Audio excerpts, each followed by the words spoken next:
Now I request Sir Dr. L.S. Ganesh to come on to the dais.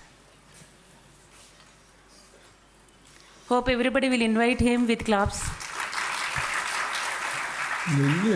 Where is the pen? Now I request today's chief guest, Dr. Gullapalli N. Rao Garu, on to the dais.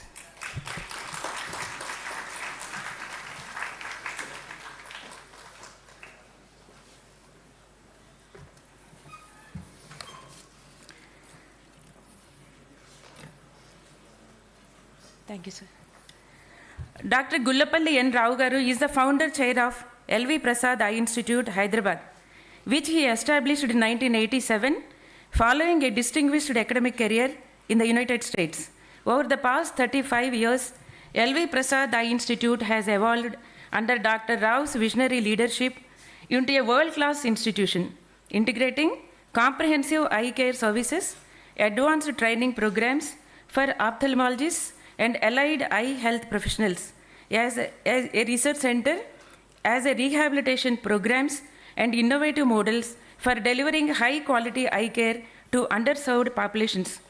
Dr. Rao Garu has been honored with numerous academic distinctions, including honorary doctorates from the University of Melbourne, University of New South Wales, Dr. NTR University of Health Sciences, University of Bradford, and Geetham University.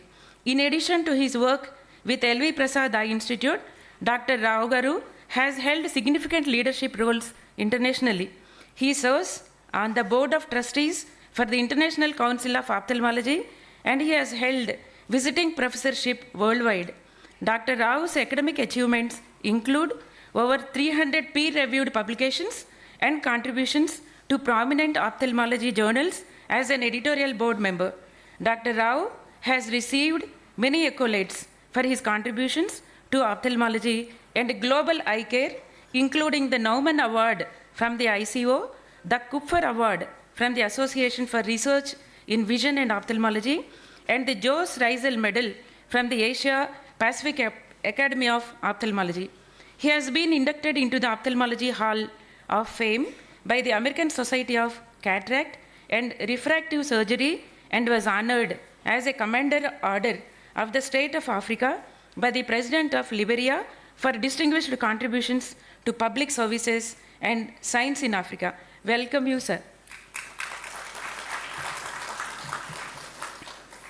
Now I request the dignitaries to pay tribute to NJ Yasaswy Garu through floral method. Now I request.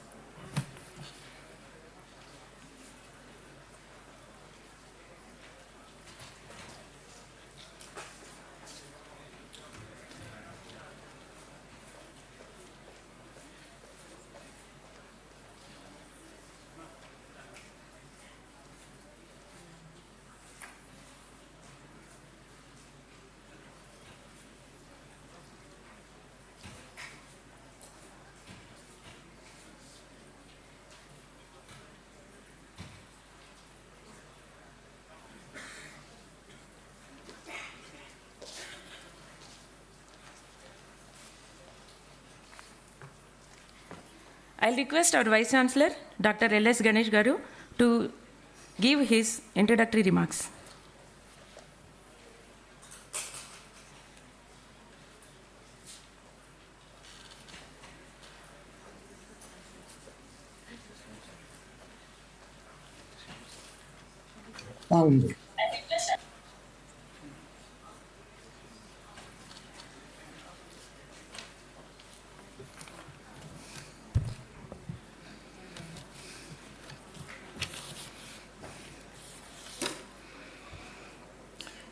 Namaste and good morning to all of you. Dear Dr. G.N. Rao, the speaker for today at the NJ Yasaswy lecture. I'm also very honored to welcome Dr. Rangarajan, our Chancellor, who is there on the screen. He has very kindly agreed to join online today. I take this opportunity to introduce Dr. Rangarajan as briefly as I can, which may be quite impossible given the kind of stellar accomplishments My dear students, this program is a special program for all of you, actually, okay? Because it is to share the spirit of a great man who founded this institute. It's in memory of Sri NJ Yasaswy, who was one of the accomplished sons of our country. And we have another extremely accomplished person, somebody whom all of us should be very, very proud of, as a person who holds the Indian flag very high in the world. No? So we are looking at a world leader sitting here, Dr. G.N. Rao. And of course, we have many of our leaders of the institution and the group sitting here in the front row. Srimati Yasaswy is there, and she's joined by her friends also. We have, I'm starting from the left, we have Professor Venugopal Rao, the director of the business school. We have Professor Ravi, the director of the law school. We have Dr. Haragopal Reddy, a distinguished academician in the field of law. And then, of course, we have Srimati Yasaswy and friends. We have Professor Uday Desai, who's on many of our boards in the group, and the former director of IIT Hyderabad. We have Dr. Sudhakar, who is the head of the branding for the whole group, an accomplished marketing professional. We have Sri Shankaraji, who is the president of the society. And we have Professor T.R.K. Rao, again a distinguished academician who serves the group as such. We have Srimati Yasaswy's brother. And then we have the Vice Chancellor of the Sikkim University, Professor Jagannath Patnaik. And then we have Professor Shailajan, who is the director of the School of Social Sciences. We have Professor Munawar Pasha, who is the principal of the School of Architecture. And then we have Professor Sashikala, who is the controller of examinations. So welcome to all of you. I just wanted to share a few words before we listen to Professor Dr. Rao. Before that, my impossible attempt, I'm going to try to introduce Dr. Rangarajan. It's literally like holding a candle to the sun, you know. Anyway, let me be bold enough. Dr. Chakravarti Rangarajan, the Chancellor of our university, is a leading economist who has played a key role both as an academician and as a policymaker in our country. Currently, he is the chairperson of the Madras School of Economics and the president of the C.R. Rao Advanced Institute for Mathematics, Statistics and Computer Science in Hyderabad. Previously, Dr. Rangarajan held several important positions, including the Governor of the Reserve Bank of India, the Chairperson of the Economic Advisory Council to the Prime Minister, a member of the Planning Commission, and also the Chairman of the 12th Finance Commission. He was also the Governor of the then undivided Andhra Pradesh and was a member of the Rajya Sabha. Dr. Rangarajan was the President of the Indian Economic Association in 1988 and was again honored as the President during the centenary year 2017 of that association. He was also President of the Indian Econometric Society, 1994. Dr. Rangarajan has received several prestigious awards, including one during the last 2 days. In the phone call, he said he was in Bombay to receive an award. So I think the awards keep coming to such a great son of this country. Yeah.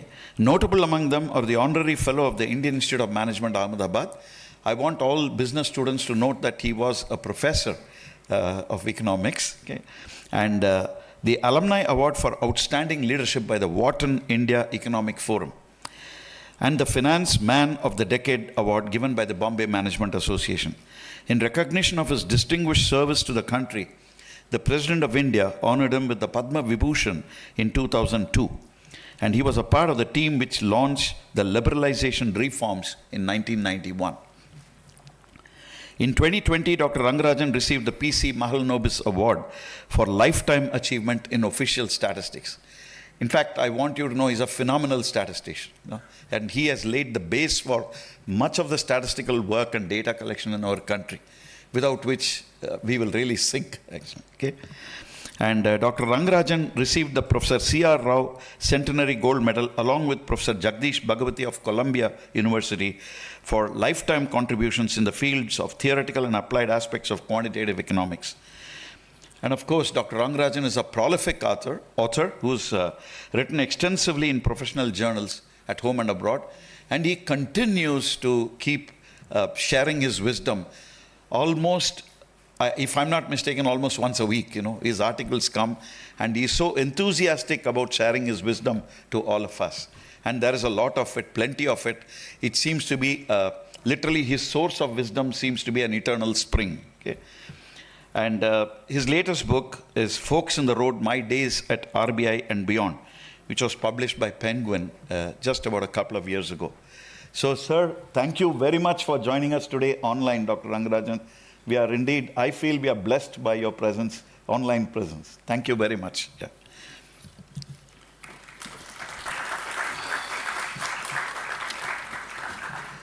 Why are we organizing such lectures? I'm sure you can think about it. The whole idea is the strength of the nation is as weak as its weakest link, like any chain. And you're all part of that chain, my dear students. So our country is as strong as the weakest among you, actually. Okay? So please understand, it is inspiring work of people like Dr. G.N. Rao. I don't know whether the word people is correct here, of great souls like Dr. G.N. Rao, that we are where we are. In fact, I'm sure you will be astonished, perhaps amazed by the kind of presentation that he's going to share with you. Something that's happening under our nose in Hyderabad, which many of us are blissfully unaware of, And that is the point. So when you have a great teacher who's coming and sharing his experiences, hopefully there'll be a spark of inspiration lit in you. So this is the fundamental reason why we keep organizing these lectures, taking you a little beyond the classroom. Not little, actually far beyond the classroom. I hope you will really pay a lot of attention, focus on the points that he's going to share with you, a lot of experience and wisdom here, and build your own thoughts very, very carefully as you step forth into the next day and your future. I welcome you all, and I hope you'll have a great day ahead. Thank you very much.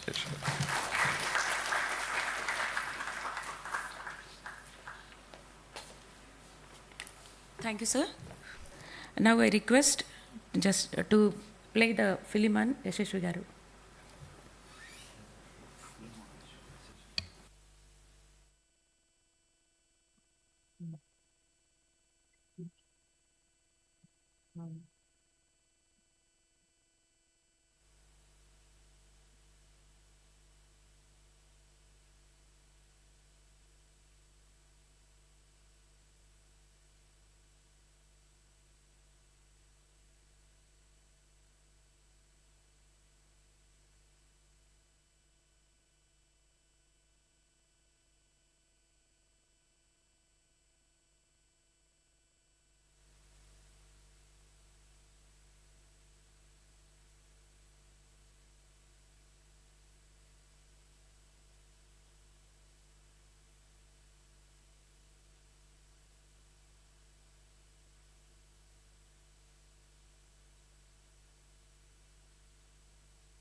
एवाधिकारस्ते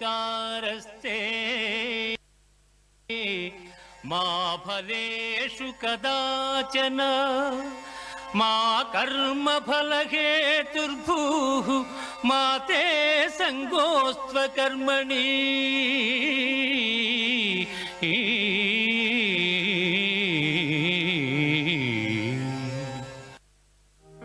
This film will take you through the story of an extraordinary visionary. We pay tribute to one of the most resplendent intellectuals India has ever seen. The iconic NJ Yasaswy, the man who founded the Institute of Chartered Financial Analysts of India, ICFAI, and ICFAI Universities and ICFAI Group of Institutions. He leaves behind him a huge network of educational institutions that will stand testimony to the adage, what can be imagined can be achieved. Born on 9th February 1950 to Father Sri Nanduri Venkateshwar Rao, a school teacher, and Srimati Seetamma Garu, a homemaker, the quest of knowledge, the zeal to excel was instilled in him right from his childhood. The spark of brilliance was evident in him right from his school days. His illuminating essays on a wide variety of topics, even when he was in the 4th grade, captured the attention of his teachers, who appreciated and encouraged the remarkable talent in the young Yasaswy. The young boy was a keen and committed learner, and he never repeated an error once it was pointed out to him. NJ Yasaswy had a brilliant academic career throughout. Graduating from the Andhra University in 1969 with a BCom degree, he topped the university. In his CA Inter in the year 1971, he achieved near impossible scores as first ranker and repeated the academic feat in CA Final in 1973. Simultaneously, he bagged the first rank in ICWA Inter in 1970 and ICWA Final in 1972. This spectacular track record of academic achievements reached its zenith when he was given the Basu Foundation Award for the Best Student of the Year from both the Institute of Cost and Works Accountants of India in 1972 and the Institute of Chartered Accountants of India in 1973. A first-of-its-kind achievement in the country, an unparalleled performance which made his parents and well-wishers immensely proud. Married to Srimati Shobha Rani, he had a blissful home atmosphere, and the enlightening journey as a father, husband and mentor crossed all boundaries as the most rewarding and enriching experience. Weekends at the NJY home was always known for his warm welcome to his circle of friends and associates. There would be a fruitful exchange of knowledge and fun, delicious home-cooked food, and engaging battle of wits with his mother. The grand old lady would voice her policy of the spiritual journey as all-encompassing, while her son would try to churn out hundreds of conversations why hard work and commitment to basic issues were more important than spirituality. NJ Yasaswy was fortunate to have lived a fulfilling and supremely satisfying family life. His phenomenal career began in a modest manner with a brief stint at ITC as a management trainee. Thereafter, Mr. Yasaswy joined as a faculty member with Administrative Staff College of India in 1974. NJ Yasaswy spurned an offer to teach at the prestigious University of Singapore's Accountancy Department, as he informed Professor Bhanoji Rao Garu that he felt that he had some important contribution to make in India. In 1981, he started his consultancy firm Yasaswy Management Associates Private Limited. And from then onwards, there was no looking back. It was in 1984 that he started the ICFAI Society. In 1995, he was instrumental in setting of ICFAI business schools across 8 locations in India.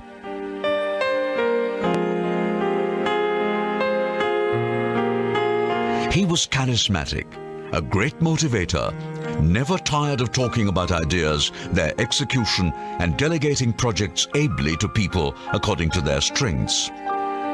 He showed his prowess in corporatizing education and created a sterling model out of it. If you are a man in a hurry, it is not the business to be in. And what I mean to say is that it takes at least 100 years before a university is really recognized in a true sense. The grandfather should study there, then the father should study there, then the child should study there, then the child's child should study there. A pioneer, a leader, and innovator, NJY created Andhra Pradesh's first private placement industry, first leasing deals, first stock market newsletters, first management consultancy, and the earliest traces of knowledge society. He loved knowledge, science, and new ideas that changed the world. Yet, he remained humble, always working with a motivation to do something different, to make a difference to the world of business, education, and publications. I knew Mr. Yasaswy when he joined the Administrative Staff College of India in the year 1974. He taught finance courses. He was an outstanding teacher in that college. He also wrote books in the area of finance and investments, which can be easily understood by common man. He is extremely clear in his thinking. His motive was meritum ethicus, that is, provide merit, give preference always to merit, and be ethical in all your administration and management practices. He had the flair to make everything look simple to accomplish, even to an ordinary mortal. A powerhouse of energy and enthusiasm, his repertoire of achievements in education is amazing. Whether it was a launching of the Chartered Financial Analyst program to make true financial management available to the Indian youth way back in 1985, or constantly updating it to suit emerging needs of the Indian financial markets, starting new programs for the changing needs of the reforming and liberalized Indian markets, or redrafting the curriculum for an existing program to align it with the changing business environment, he sailed through them with effortless ease of a true genius. NJ Yasaswy possessed a remarkable sense of social responsibilities, aesthetics, scientific and intellectual temper, and cultural sentiments. What came naturally to him was his ability to make gold out of dust. A seemingly useless idea or an innocuous thing would spark a business model in his mind. And he was a great practitioner in possibility thinking. In that sense, he was a great economic naturalist, allocating capital to get optimal and even phenomenal returns with scarce resources. A gifted communicator, NJ Yasaswy masterfully articulated the need for a new university with government authorities, and went on to establish universities with competent faculty, duly supported by requisite infrastructure, designed the campus for a newly approved university, challenging great odds in his own inimitable style. Bequeathing the coming generations with a rich legacy of publications, he published innumerable books on current topics of management, with his unabated desire to bring the latest knowledge to the doorsteps of the Indian academic institution. An achiever par excellence, NJ Yasaswy was, however, not one to court publicity. His favorite retreat was his corner chair, surrounded by his books and photos in plot number 19 Nagarjuna Hills, from where he generated ideas that changed the educational scenario. And his worthy emissaries emulated his ideals, touching the peaks of success and turning their mentors' dreams into vibrant realities. In the last 2 years, he started several new projects. Turning to his roots, giving his mother tongue and traditions a fillip, he ventured to promote Carnatic music, established B.Ed colleges, and also a unique initiative called C.P. Brown Academy, which is today successfully bringing timeless works of Telugu arts and literature within reach of the current generation. NJY achieved so much at just 61. And yet there were so many projects at hand, his entrepreneurial zeal never diminished. For his unrivaled contributions to education, Sri Yasaswy truly deserves a place in the history of the business scenario of Andhra Pradesh and Indian education in general for his life's work. Thousands of employees of the ICFAI, including people, grew like saplings under the banyan tree called ICFAI, which spawned the biggest service sector boom in education, research, publication, and policy making. Some of India's most successful fund managers, analysts, bankers, journalists, software and management professionals, thought leaders, and thinking elite have some connection or the other with ICFAI. Either they worked at ICFAI or they studied at ICFAI and its associate wings. The causes he expounded were noble, and it is the duty of his protégés to carry them forward. This is the greatest tribute one can pay to him, standing as living testimonies of his life's mission.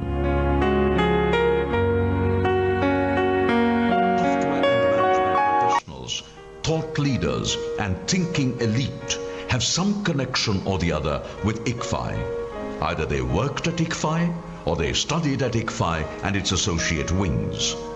The causes he expounded were noble, and it is the duty of his protégés to carry them forward. This is the greatest tribute one can pay to him, standing as living testimonies of his life's mission.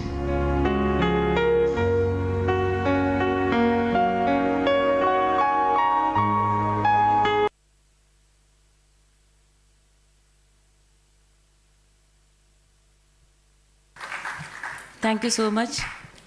I think we can give another big round of applause to sir.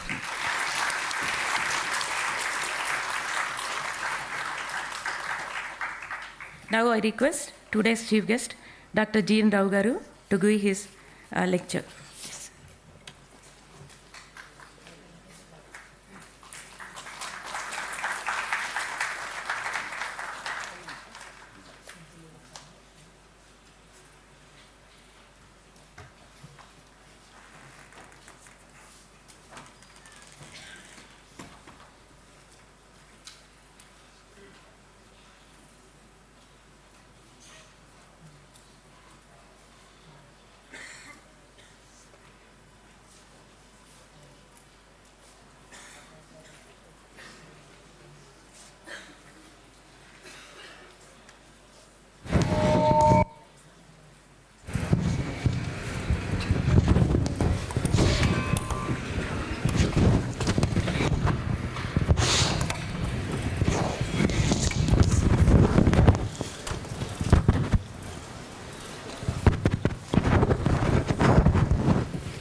Dr. Rangarajan,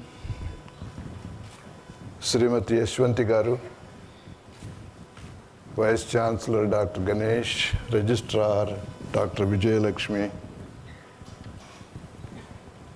leadership of the ICFAI group of institutions,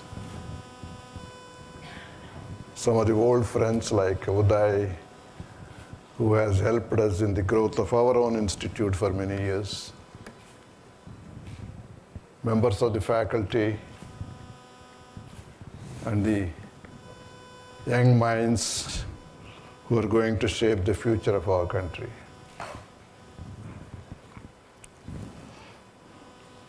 It's indeed a great honor for me to speak to all of you in memory of one of the greatest products of India. And I'd like to share some of our experiences in the field of healthcare today.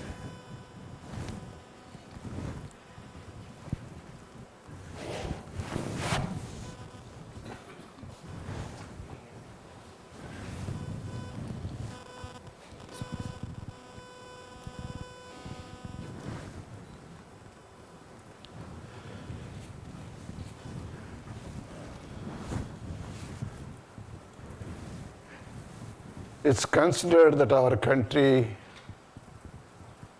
has made much economic progress, but unfortunately, contrasting to that is the picture of human development, which is relatively poor. There are enormous disparities in the two key sectors in our country, that is education and healthcare.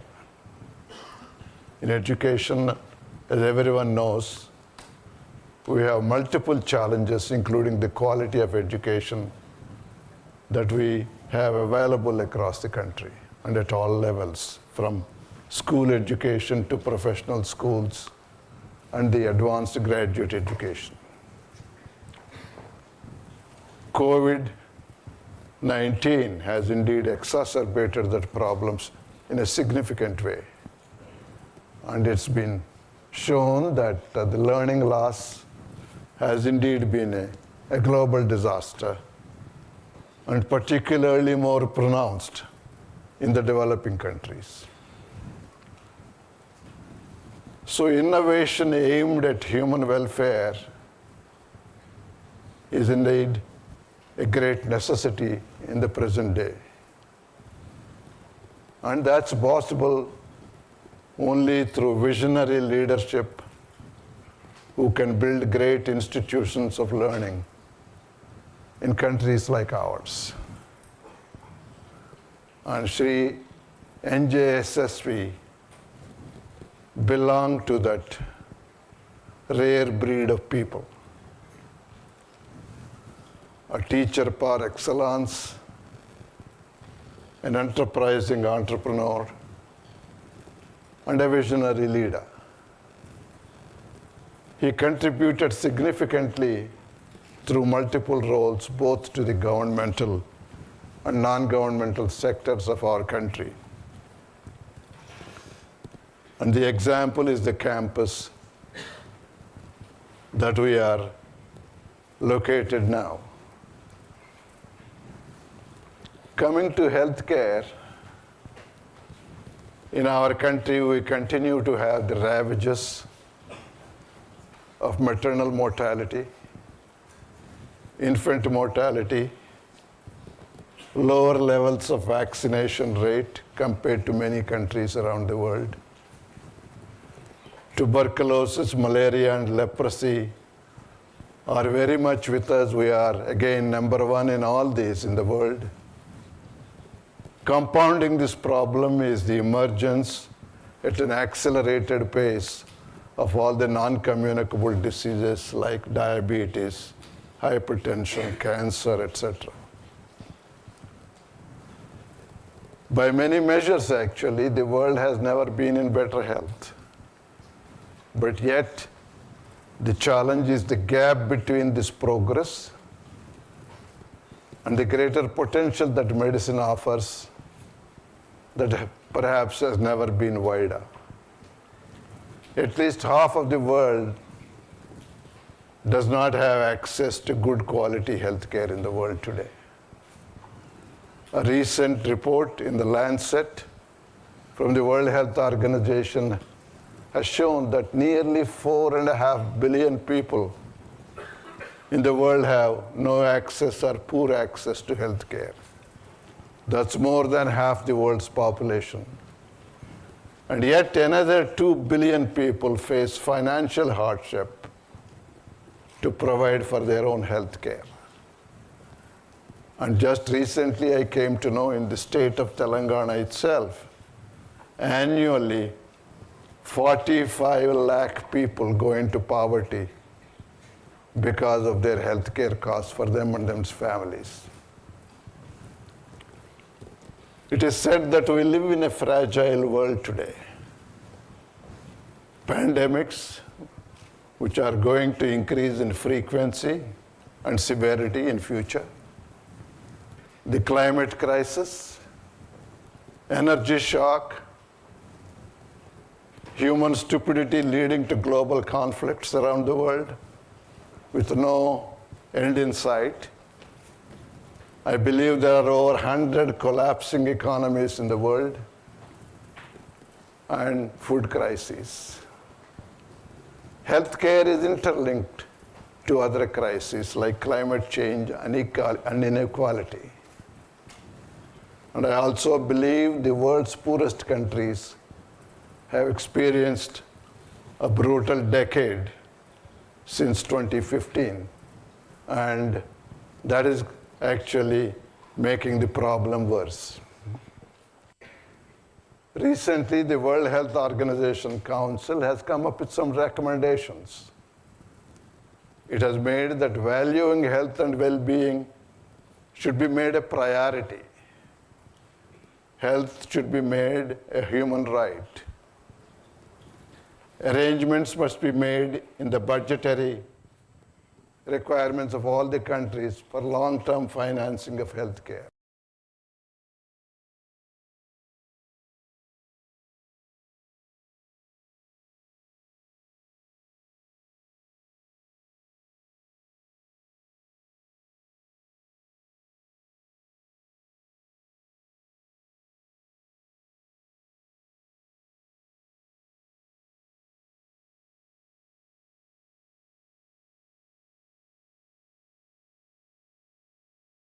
and tells the story of our country and many parts of the world. Every single day, in many corners of the world, the scene keeps repeating.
Institute of Medical Sciences put me on the right track of scientific medicine.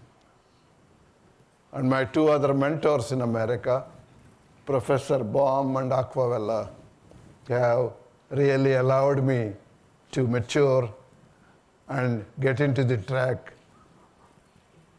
of advancement in the future. I have also derived inspiration from three of these gentlemen.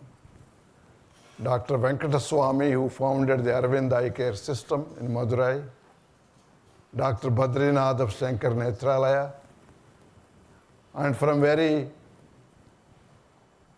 early days in my medical school, the teachings and learnings from Professor Ramalinga Swamy, former director of AIMS and the Director General of ICMR, one of the greatest sons of India and the greatest medical people of India.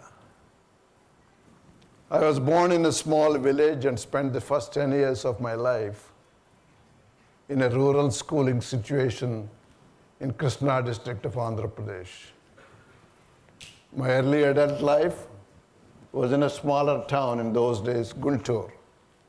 Then I moved to Delhi, then the US, and then it opened up the entire world for me. And all those experiences and education, both formal and informal, through interactions with many, many people around the world, helped to have the right kind of background to understand the burden of our healthcare problems and the burden of eye problem in our world and in our country. And of course, education and exposure certainly helped. In our institute, we wanted to do everything in a proper way, aiming for excellence in everything that we do. Just like Sri Yasaswy tried very hard throughout his life in the area of education. We are a value-based and culture-based organization, and that's very important. We inaugurated as a small 1.5, 2.5 story building in Banjara Hills in 1987. And the first 5 years, we literally built the culture of our institute. Culture based on discipline, aesthetics, cleanliness, respect and dignity for each individual, etc. And from 1992 to 97, we completed the building of the Center of Excellence in Banjara Hills with all the functional segments of eye care that is required to deliver high quality eye care throughout the country. And later on, in the next segment, we ventured into the rural areas to create secondary and primary levels of eye care in the rural areas. And from 2002 onwards has been the period of growth in multiple dimensions of eye care. And as one of the American heads of National Institutes of Health, National Eye Institute, remarked, we are the only complete eye institute in the world covering every aspect of eye care. In the late 90s, we undertook a very large epidemiologic study, first of its kind in India, to understand the real problem of blindness. And that gave us enough evidence to go ahead with our future planning of multi-level, multi-tier model of eye care, so that we could reach to everybody from the remotest rural and tribal areas to the urban areas with high quality eye care. This is based on the concept of universal health care that encompasses the prevention, promotion, diagnosis and treatment, and rehabilitation. So that means preserving the vision, restoration of sight, and for those where sight cannot be restored, to help them with rehabilitation training so that everyone has the ability to realize their full potential. So this is based on the principles that were pronounced in the World Health Report of 2000.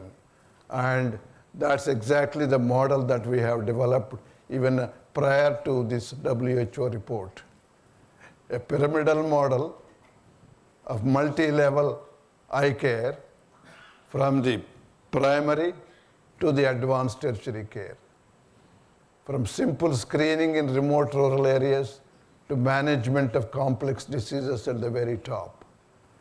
A type of care that is appropriate to that level, available to all people, affordable and accessible, without compromising quality at any of the levels. So it is an integrated model of universal eye health, comprehensive with commitment to quality, much care as possible closer to the doorstep of people who need it most, that is the people who live in rural and tribal areas, remote rural areas, with continuity of care, not eye camps, but permanent facilities in these locations where you are making a commitment to that community with active community participation. At the very bottom of this pyramid, we focus on a population unit of 5,000 people, with our team members called Vision Guardians who make these programs possible for us.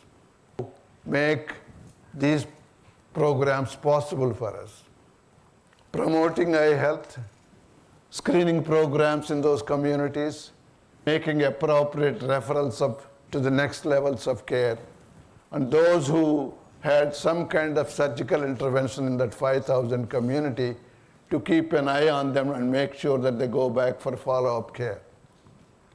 This is essentially focus on vulnerable groups living in remote rural and tribal communities. And at the next level is the center-based primary care, where we have primary eye care centers located in remote rural and tribal areas, where a one-year trained high school graduate, a technician, is placed in as a staff member providing primary eye care. These technicians are quite often recruited from the local community, from relatively disadvantaged families, and given a career in eye care. And they also have an opportunity for career advancement. In fact, a couple of them went on to do PhD at the University of New South Wales, and one of them is now an associate professor at the University of Hyderabad. So that's the kind of opportunity we created, and these technicians provide primary care at the primary centers. Fully equipped, simple centers where if all that one is requires is a pair of glasses that is provided right there, and that constitutes more than 50% of the eye health problem in our country. And then they can also detect potentially blinding diseases with the equipment provided and the training they have received. They may not make an accurate diagnosis, but they can certainly suspect and then refer them to appropriate levels. And then post-operative follow-up, and they also participate in community-based rehabilitation of those with irreversible vision loss. And we have 277 such centers spread in Telangana, Andhra Pradesh, and Orissa now. This is the first vision center that we started in 1993. More recently, many local people from these villages are offering to build brand new centers for us in their villages. And this is the evolution of a vision center, now fully technology connected with telemedicine, and it's part of a sustainable system. The important thing is to remember there is continuous care available in these communities through the services of these centers. There is no need for an ophthalmologist or a 4-year trained optometrist because they don't go and practice there anyway. So we have found a solution through the training of these technicians, and it has to be linked to the next level centers. From there, using tablets connected to the equipment, the images are sent to the tertiary centers where an ophthalmologist looks at the pictures and provides the necessary guidance for the technician. It does some amazing things with this system even at the primary level. Here is a kid where one of our volunteer vision guardians found that white spot in the eye, referred to the next level vision center, and the technician suspected this was an eye cancer. Then was referred to our tertiary center where it was confirmed that the diagnosis was retinoblastoma, one of the commonest forms of childhood cancer, and India has the largest magnitude of this problem in the world. And immediately, convincing the family was not easy to remove the eye to save the life. That was done. Chemotherapy was provided, all at no cost to the patient, the family. Here is another example of a kid born with this appearance. Again, identified, referred to the tertiary level, and this was congenital glaucoma. Prompt surgery resulted in normalcy of the situation. We averted a lifetime of blindness through early intervention. So by having the system of care at the primary level in the remote rural and tribal areas, we could make this kind of difference both to life and sight. The next level is secondary level care, where we have centers like this in rural areas. This is a center in a place called Paloncha in Khammam district. Now it is Bhadradri district in Telangana, where all these activities can be carried out. And the care can be given at the secondary level. And more recently, in the last 5 years, we have begun to do some tertiary care services in these centers. Example being a corneal transplant. That is possible because a corneal specialist from one of the tertiary centers actually travels every month to the secondary centers. And the donor cornea is provided by our eye bank, and we are fortunate. We have the largest eye bank in all of Asia Pacific region, with actually surplus corneas available. And then the follow-up care for the transplant is provided by our ophthalmologist, who is placed in that center with full training of follow-up care, and then connected with technology for any further consultation. And we also have a model of mobile diagnostic vehicles, which includes a lot of equipment whose cost goes into crores of rupees. And there was no need to put all that equipment in each of the secondary centers. So these vehicles go from center to center on a weekly basis and provide advanced diagnostic care in the secondary level. One secondary eye care center like this, along with 10 primary care vision centers and the vision guardians, provide direct service to 100 to 200 villages. So this is an innovation where we were able to take care closer to the people who need it most. So we can take care of the need for spectacles, take care of cataract surgery. We can also provide for a large portion of the cornea, retina, and other problems which are complex. This covers 90% of all care that is required in the area of eye health. And these people don't have to travel to cities, saving significant cost to the individual, to the family, and a larger macroeconomic scale to the country. So there is convenience, comfort, and cost savings. At the next level are our tertiary centers, where you bring in ophthalmologists, subspecialists, and optometrists, where we also begin to educate all cadres of eye care personnel. We do clinical research, and they monitor the secondary level centers. Here we have teleophthalmology programs and innovation. We are now getting into focused programs for elderly population, special centers, home care. We are using e-scooters. We have technicians going to the homes of elderly people, providing the necessary care so that they don't have to travel to the institution. We have one such in Hyderabad too. And focus on myopia in children, because that's supposed to become one of the greatest epidemics in the next few years. In fact, it's going to be the next pandemic in terms of sight problems in children because of the lifestyle changes. And finally, at the top is the center of excellence, where we do everything that is done anywhere in the world in the most advanced centers of the world. So by using a model of multiple levels of care, migrating as much care as possible to the secondary and primary levels, eliminating distance, leveraging technology, multi-tier paying and non-paying structure, using all the advanced technology tools developed in our technology innovation centers, we've been able to take very high quality care to all the people that require them. Here is our network covering essentially 3 states of India, and we also do a lot of capacity building for other institutions in other states of India and in other developing countries.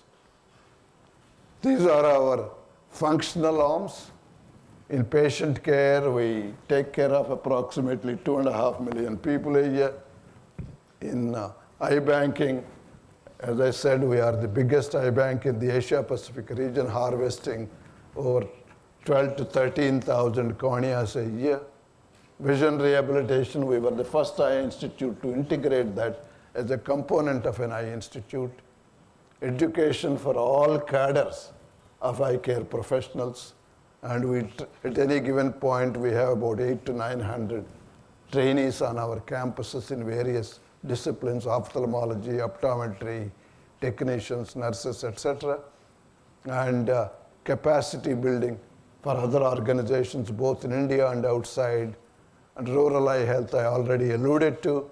Research is a very active component of our institute, and technology innovation is some of the newer elements. We do a very active participation in advocacy efforts for eye health, both nationally and internationally. And so people ask me, how do we provide so much care free of cost to the disadvantaged? It is possible that we have demonstrated. If you look at just 1 year snapshot, doing all those percentage of services and surgeries free of cost, from the money we generate from our paying patients, we could cover 91% of all our operating expenses. So operating expenses, we are self-sustaining from the money we generate from paying patients. So that is eminently possible if we create a proper model of care. And this includes every single functional activity that we are involved in, not just patient care. And this has been our scorecard over the last 37 years. We performed over nearly 2.5 million surgeries. We harvested 140,000 corneas, and we are now the biggest transplantation center in the world. In a country where everybody told me, forget it, don't even start it. In India, organ transplantation is impossible. For the past 10 years, we are the biggest corneal transplantation center in the world, and we perform nearly 3,000 transplants a year. So it is possible in our country if we use all the tools that are available to us, the talent, the technology, and the resources that are available. You can also reach out to the remotest, and in the area of education and research, we have already provided 74 PhDs, etc. These are our links around the world in terms of collaboration, partnership, education, capacity building. We have actively participated in many parts of the world. A program that we are very proud of, about 9 years ago, the then president of Liberia, Dr. Ellen Johnson Sirleaf, a Nobel laureate, she requested us to help build the eye health system in our country because that was completely decimated during the Civil War. And we took the challenge, started a center, And just 2 months ago, we have completed service for the first 100,000 patients in that country. So all that we did is follow these core requirements, as were outlined by Atul Gawande in his book, Better. Diligence, doing the right thing, and ingenuity. A combination of these three helped us to be able to do all these things. In addition, in more recent past, we are beginning to pay emphasis on green, and we have always had green campuses throughout, and this is the picture. So doing all this, we can touch lives and also win many laurels, both nationally and internationally. And in 2020, we were the first recipients, along with 2 others in the world, for this Greenberg Award for help eliminate blindness by 2020. Research productivity we are very proud of. Around 5,000 peer-reviewed publications. For the past 4 years, we have been ranked 6th in the world in research productivity, and the only institute from India. And in the Stanford list of top 2% world scientists, nearly half the people from India are from our institute. We are the only eye institute with 4 Bhatnagar awardees, 3 Ranbaxy and Sun Pharma awardees. So this is something we are very proud of. We just crossed 50,000 corneal transplants, a world record. Because the next best is 30,000. And this all happened because of the diligence and dedication of the entire team at LV Prasad Eye Institute and the enormous support that we have received from friends from all over the world. As Mahatma Gandhi said, strength does not come from physical capacity, it comes from an indomitable will, as has been demonstrated by Shri Yasaswy. In the next 25 years, at the end of the first 25, we have launched this program called Next 25, creating institutes of excellence in some niche areas and then focus on high quality primary eye care in the remote areas in the 3 states that we work in and replicate in the rest of the country and the world.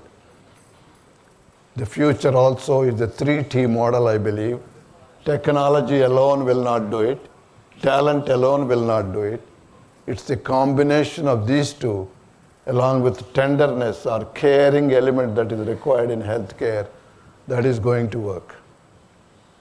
So it is often said only humans can accept the challenge to always be at the edge of what is possible. Technology cannot do it unless there is a human element. Finally, I close with this thing. A few years ago, along with a friend at Chandraprabha Eye Hospital, whom we helped in Assam, I happened to travel across the mighty Brahmaputra on the boat, and I'll close the talk with this story. When we crossed the river and reached the biggest river island in the world, Majuli,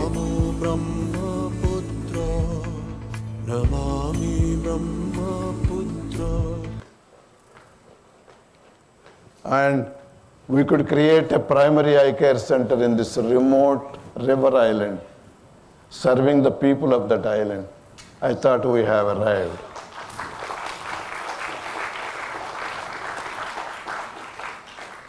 And that reminded me of this quote by Anne Sullivan, Helen Keller's teacher. As you probably know, Helen Keller, despite her problems of deafness and blindness, has become a champion of disabilities in the world for many years. She was a Harvard PhD, etc. So it tells it all. I am only one, but still I am one. I cannot do everything, but still I can do something, and because I cannot do everything, I will not refuse to do something that I can do. It is that kind of spirit with which Sri Yasaswy went ahead and formed these great institutions and influenced the entire country. Thank you all so much again for this enormous honor.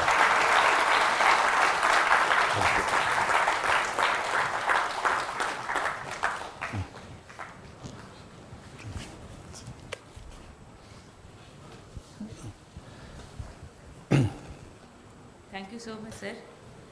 We heard about legends, but we are fortunate to meet you and see you today. Thank you so much. Now I request our Chancellor, sir, Dr. C. Rangarajan, to give his presidential remarks. Over to you, sir.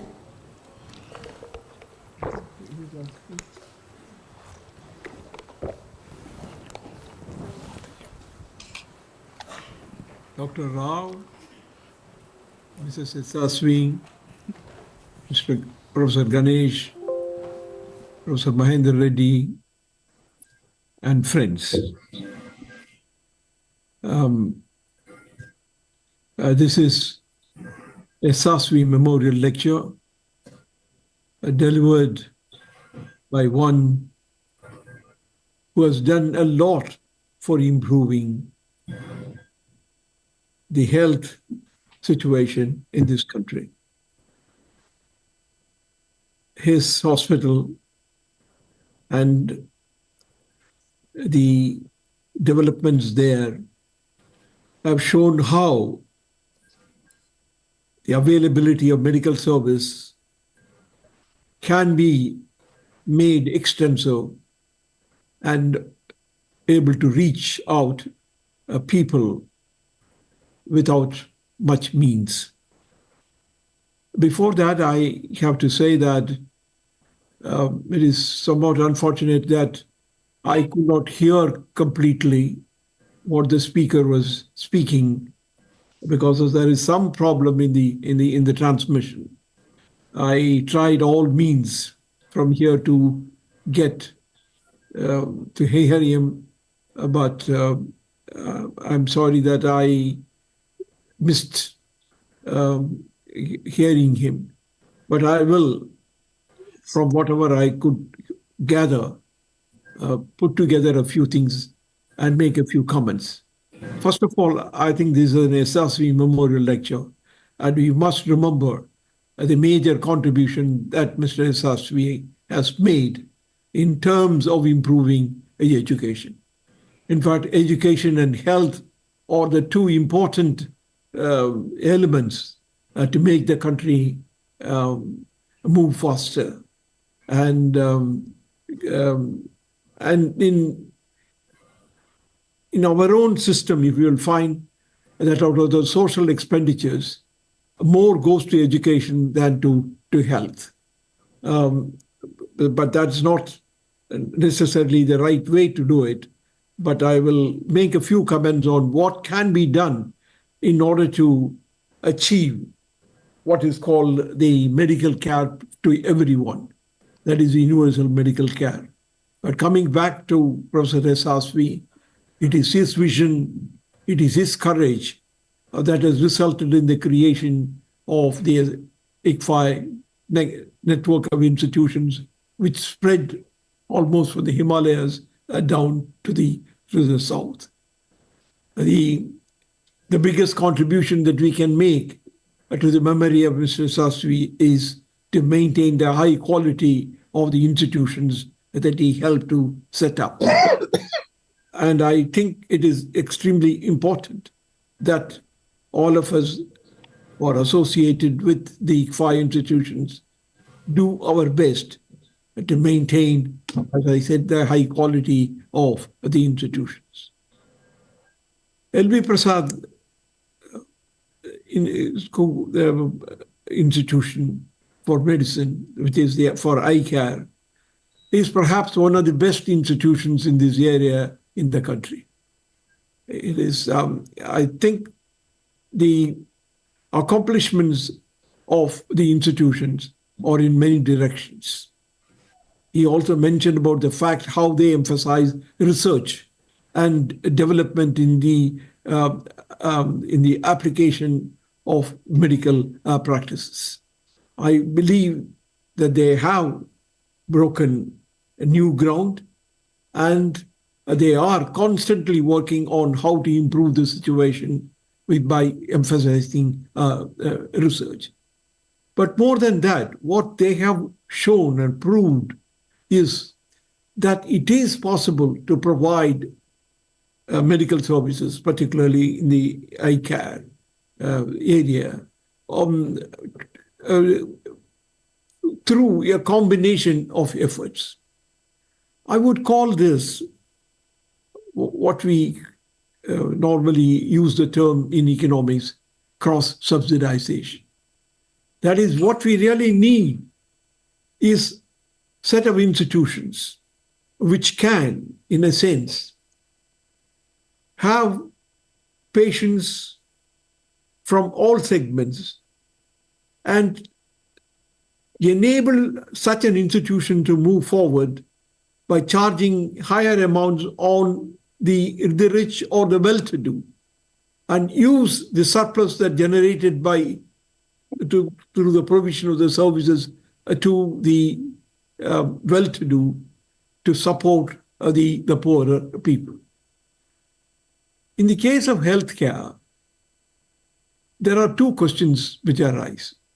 One is, what is the appropriate setup for healthcare? What are the kind of institutions that must be set up? The second is, what is the mechanism through which we can make the availability of services affordable to particularly the non-well-to-do? Therefore, at the present moment, if you look at the health system in our country, there are several types of institutions. First of all, there is the government hospitals and the government system. Then at the other end, you have the corporate hospitals, which provide very good service, which provide excellent services and provide them at a high cost. They may do something for the non-well-to-do, but that is all very limited.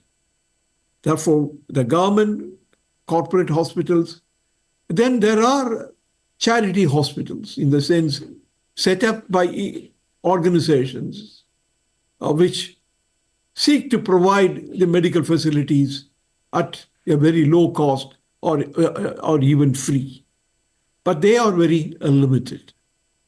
There are also other institutions like the L.V. Prasad Medical Center or others, similar institutions elsewhere, which have, as I mentioned earlier, patients which are highly well-to-do, and also patients who are from the vulnerable sections. This is a model which is worth trying, whether it is the L.V. Prasad Institute at Hyderabad or the Aravind Institute Hospital in Madurai and others, which have a strong motivation to provide the medical care to the vulnerable groups. It is that which drives them to set up the institutions. But these institutions cannot survive for long only from donations or contributions or from some charitable-minded people. Charity-minded people do play a very important part, and they can certainly provide medical services to the vulnerable groups. But there is a limit to it. And that is why we need institutions which get donations and contributions from charity-minded people, but at the same time, take care of the vulnerable groups by providing high-class medical services to all, but charging the well-to-do or the rich a much higher price. Therefore, what is really required is the sustainability of such institutions. The sustainability of such institutions depends upon the extent of cross-subsidization that is possible. The L.V. Prasad Medical Center has proved that it is possible to run institutions on this particular basis. There's also the Shankar Netralaya in Chennai, which also provides services free or at a low cost to the poor and the vulnerable, and charge the rich a much higher price. There is definitely a role for providing free facilities through government-established hospitals. We cannot ignore that because that is one important service that the government can do. In fact, in the literature, there is a discussion between the provision of services free or providing the medical services through insurance. The countries which we now call developed countries very often follow the insurance principle. I think there is a role for insurance-linked medical services in countries like India also, but their role, in my opinion, will be limited. What we really need is a setup in which institutions of the type that I mentioned have an important role. The corporate hospitals can take care of really the rich and the well-to-do. But that is only fulfilling part of the needs of the medical care. Therefore, using the principle of cross-subsidization, we need a lot more of institutions to be set up in the country, which can take care of the poor and at the same time well-to-do. This, because the affordability is a key question, because we have a body of people, medical people, who are a good match to the people abroad. In fact, the medical services in many of the hospitals in our country are comparable to the medical services that are provided elsewhere in the developed countries. But, for example, even in the well-developed countries, the UK has a model which is different from the model that the Americans have. And each model has its own problems.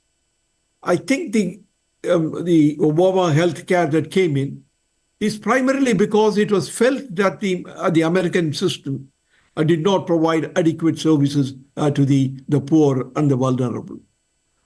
But in the UK system, the problem is that while the National Health Service could provide services to all, including the vulnerable, the delay in the provision of the services is very high.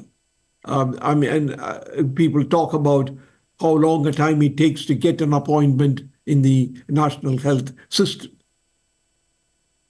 And in India, people have been talking about that the healthcare expenditures must be at least equal to 2.8% of the GDP. The data now show that probably we are below 2% of the GDP. 1.8 or 1.9% of the GDP. Therefore, there is quite clearly a need to increase the overall expenditure on health. In fact, in all expenditure programs of the government, the most important thing is how efficiently it is spent. Whether the government hospitals provide the kind of services that are needed, and whether we are getting money's worth on the expenditures that are being incurred by the government. Therefore, before increasing the expenditures, we must also be able to ensure the efficiency with which these expenditures are being made. But as I said, the biggest problem that we have is really in terms of what kind of institutional mechanism that we have. At the primary health level, perhaps the government institutions may perform better. At a different level, perhaps the kind of institutions that I talked about may be worthwhile. And therefore, I think that the LV Prasad Medical Center is a good example to follow. And the institutions which emphasize on cross-subsidization should be the model, and more of such institutions can come. All that I can say that is the LV Prasad Medical Center or the Arvind Hospital in Madurai have clearly shown that it is possible for institutions which are not government institutions or which are not corporate hospitals also to provide medical services of the most advanced type. There is no reason why such institutions which depend upon cross-subsidization cannot provide the best medical services. LV Prasad has shown that it can do. Therefore, I would say that in terms of healthcare for everyone, this is what we call universal healthcare. We need to move towards that direction. Government should certainly increase the expenditures on health, on the setting up of hospitals which provide free services, and at the same time ensure that these expenditures are very efficiently spent. And I would suggest that we really move towards institutions which focus on cross-subsidization and do set up institutions of that particular type. These are some ideas that I have on universal health care. I'm sorry that I couldn't hear a lot of what Professor G.N. Rao, Mr. Dr. G.N. Rao said, but I do know him a little bit, and I can confidently assert that it is the vision, it is the energy, and it is the attitude that of Professor Rao and his colleagues that created an institutions like the LV Prasad Medical Center, and that which could provide the most up-to-date medical services in the area of eye care to the vulnerable group, and at the same time to the rich and the others who can contribute through the higher payment for the services, and then the combination will work.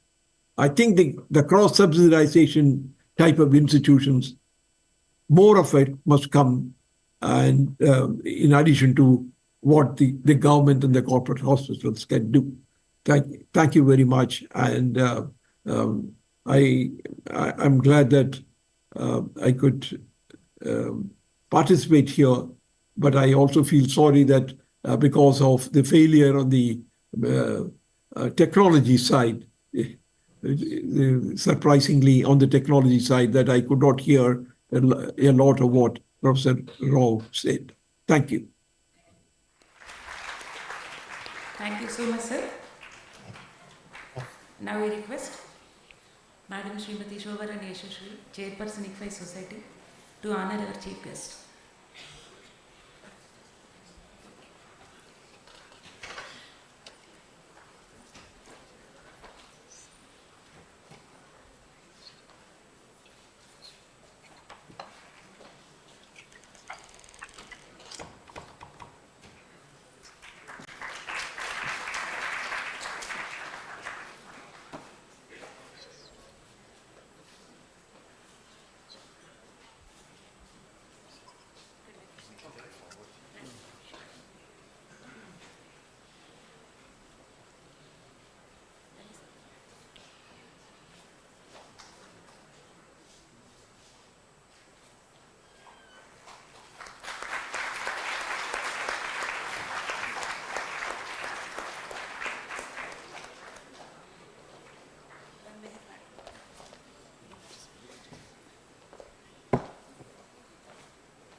Sir, please accept our token of appreciation to Sri Rangarajan, sir.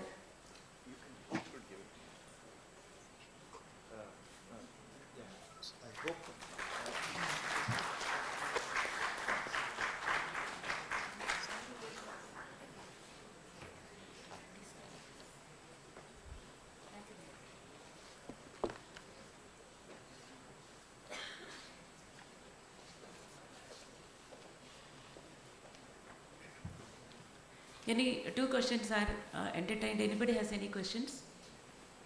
Just two questions from student side, faculty side. Am I audible, madam? Yes, sir. Please, sir. You are audible.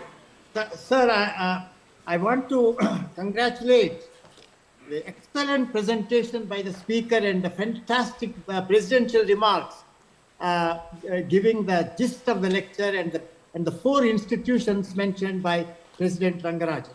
Now, sir, my questions to Professor G.N. Rao is, you have mentioned L.V. Prasad as an example, but our concern is whether can we extend, I think Professor Rangarajan answered to some extent, can we extend the model of L.V. Prasad to entire health system in the country? See, can it be, what will be the financial implications of that by extending the L.V. Prasad model to the entire, all the aspects of health, not just eye? That's my first. What will be the implications in terms of, for example, what will be the financial implications? You see, that I'm still not clear whether financial implications, how L.V. Prasad manages the finances to take care of this. Do you require additional government support? Finally, the Prime Minister has mentioned that India should reach Viksit Bharat by 2047. Now, what are our health goals? Professor Rangarajan has mentioned the present target is around, actual expenditure is around 2%, but we should increase. What do you think will be the financial implications of reaching a much higher level of where health for all, you see, that's our goal. Should we, many things are ringing in my mind. Should we concentrate only on the informal sector and provide the health for the informal sector and let the formal sector take care of it by paying out of the pocket expenses? So what should be our goal in terms of the expenditure on health as a percentage of GDP, say 10 years from now? Or sir, you have mentioned quarter century. It could be for the quarter century from now. Thank you, sir. Once again, hearty congratulations to L.V. Prasad Institute, to yourself and the team. Thank you, sir. Thank you. So it's my view, sir, that what we have done in the area of eye care is eminently possible in every area of healthcare and across the country. And as a matter of fact, I strongly believe that's the only way to reach out to everybody with good quality health care. And I think the investment should come from individuals, private sector, and the governmental sector. So it is through the payment of fee for service, payment of grants, philanthropy, and the government investment in healthcare together can solve the problem. And probably, I think Dr. Rangarajan is more qualified than me to talk about what percentage of GDP should be invested in healthcare. But the common belief is from the present about 2% or so that the government is spending, it should increase to at least 4 to 5%.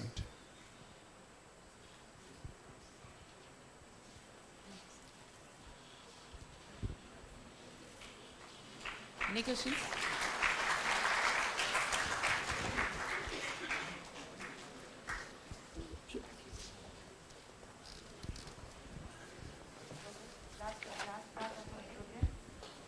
No student questions?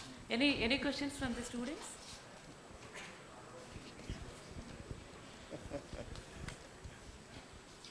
So normally if the student doesn't ask, I ask them questions.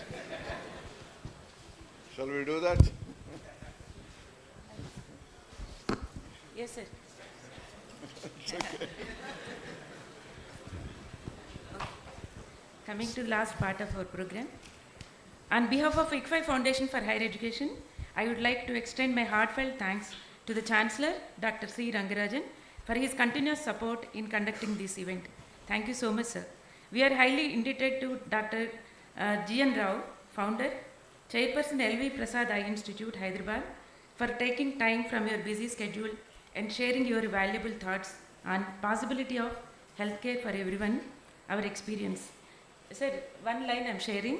Till today, whenever we remember eye surgery, testing, or whatever, we remember LV Prasad. That is the impact you have given on all of us. Thank you. We are grateful to Srimati N. Yasaswy, Chairperson ICFAI Group, for your gracious presence. Thank you, ma'am. We are thankful to Sri V.R. Shankara Garu, President ICFAI Group and Board of Governors of ICFAI Society, for your gracious presence. Thank you so much, sir. I extend my wholehearted thanks to our Vice Chancellor, Professor L.S. Ganesh, for all his valuable suggestions and support. Thank you so much, sir.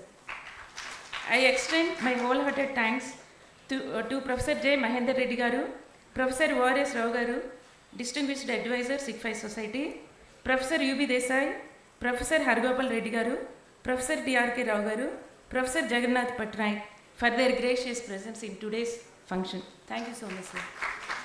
I take this opportunity to thank all our directors, deans, heads of departments, esteemed colleagues, support staff for making this event a grand success. My sincere thanks to Sudhakar Rao Garu, Director Branding, and the entire Suman TV, press, as well as media for covering this event and for their continuous support. Thanks to all of you. I wish to convey special note of thanks to our Director Administration, Colonel Vishnath Garu, and his entire team for their untiring support in organizing this event. Thank you, sir. On behalf of the entire faculty members, I want to express my sincere gratitude to NJ Yasaswy sir for all his guidance and inspiration almost on the daily basis till today. We miss you, sir. Our sincere thanks to all the viewers watching online and making this event a grand success. Last special thanks to all our students who patiently listened to this lecture. Thanks and blessings to all of you. Thank you so much. Thank you, one and all.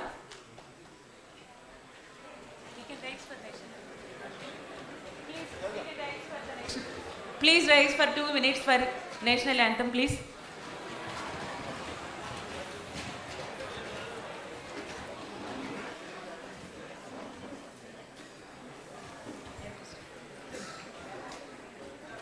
Let us start.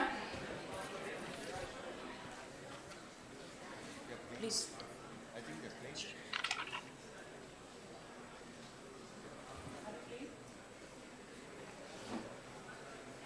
जनगण मन अधिनायक जय हे भारत भाग्य विधाता पंजाब सिंध गुजरात मराठा द्राविड उत्कल बंगा विंध्य हिमाचल यमुना गंगा उच्चल जलधि तरंगा तव शुभ नामे जागे तव शुभ आशीष मांगे गाहे तव जय गाथा जनगण मंगलदायक जय हे भारत भाग्य विधाता जय हे जय हे जय हे जय जय जय जय हे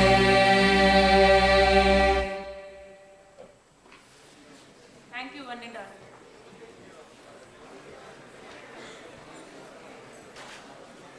Thank you so much, sir.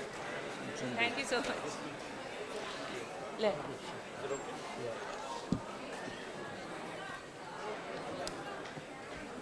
I'll put in the car. Sir, one photograph, sir. One photograph.